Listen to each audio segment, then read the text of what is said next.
Mbanje kubasuhuza mbifuza kugubwa neza rero mwe mwese muri hirya no hino mu mpande enye z'igihugu zitandukanye, ubu uri mu majyepfo, amajyaruguru, uburengerazuba, uburasirazuba n'umujyi wa Kigali, nawe uri hanze igihugu cyose waba urimo, mwifurize gukomeza kugubwa neza. Iyi ni Mura TV rero, hisemo mushimira cyane amaze gukanda subscribe cyane, nawe utarayikanda rero ni igihe cyiza cyo wayikora kugira ngo tujye tubana mu biganiro byacu by'ubutaha.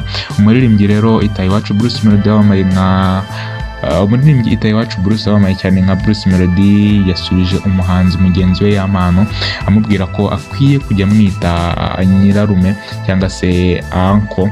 Ni mu gihe rero hashize iminsi mike cyane uyu muhanzi Yamano yumvikanye mu bitangazamakuru avuga ko atazi Bruce Melody.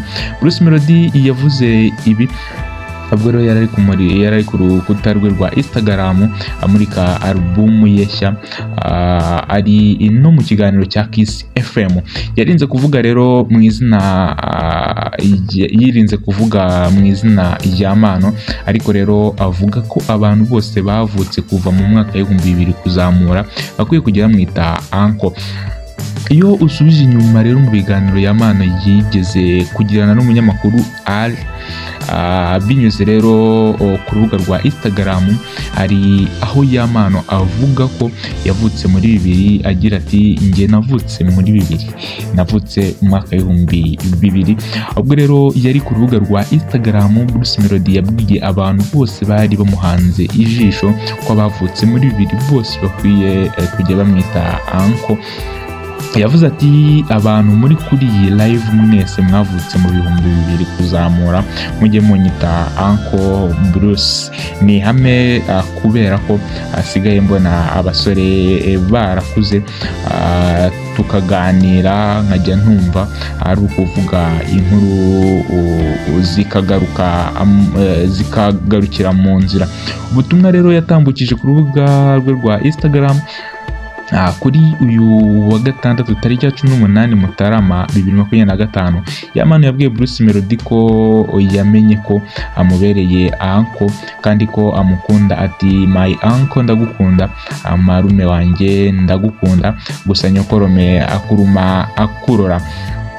Sinzi niba uri kumva icyo kintu, guterana amagambo kwa hato na hato hagati ya Bruce Melody na Yamano kwavutse nyuma y'uko tariki 5 Mutarama 2025 Yamano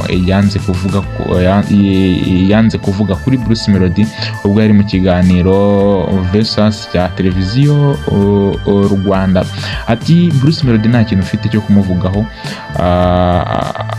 nta kintu ufite rwose cyo kumuvugaho, ntacyo nabivugaho, ntabwo muzi Bruce Melody, ntabwo turahura, nta kintu muvugaho.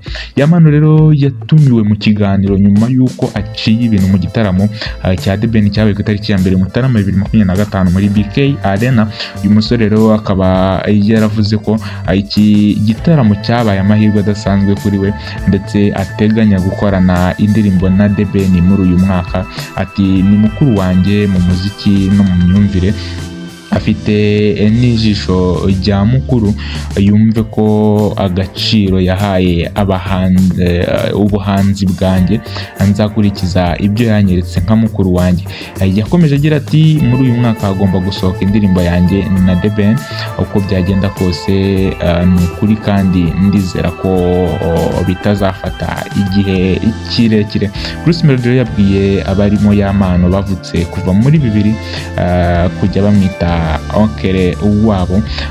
Yamano rero akaba yaje kubwira Bruce Melody ko yamenye ko ari anko we, ariko kandi nyokorome akuruma akurora. Ese kuki yakoresheje uyu mugani w'ikinyarwanda?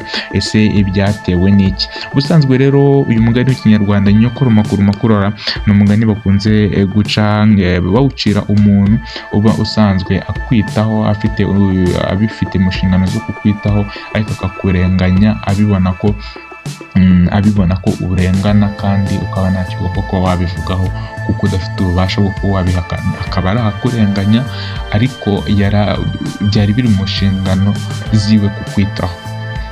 nibwo rero baciye umugani ati nyokorome akuruma akurora. Ese kubera iki yaba yarakoresheje iyi mvugo? Reka tuzegura mu biganiro byacu by'ubutaha uragenda usobanukirwa akantu ku kandi ko ugenda ukomeza kuguma kuri YouTube channel yacu kandi subscribe batarayikora ukomeze tubane mu biganiro byacu by'ubutaha. Ndabakunda cyane rero, amakuru yacu nakagaruka, mugira amahoro y'Imana. Ciao ciao.